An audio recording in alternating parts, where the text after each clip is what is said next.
Here's some promising news for the airline industry. This past weekend was the busiest for air travel since the month of March. Here is the buzz. According to TSA, more than 250,000 passengers were screened on Sunday at airports nationwide.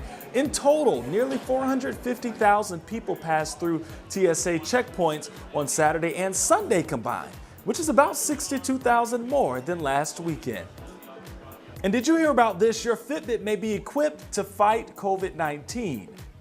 The fitness tracker has a feature that monitors blood oxygen levels while you sleep, and some experts say if Fitbit turns that feature on during the day, it could alert users when they have shortness of breath, one of the major symptoms of the virus.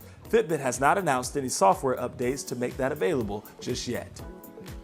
And if you're going stir crazy right about now, doctors say your safest bet for entertainment is still heading outdoors, believe it or not. They say open air spaces are the best place to meet friends as more businesses reopen.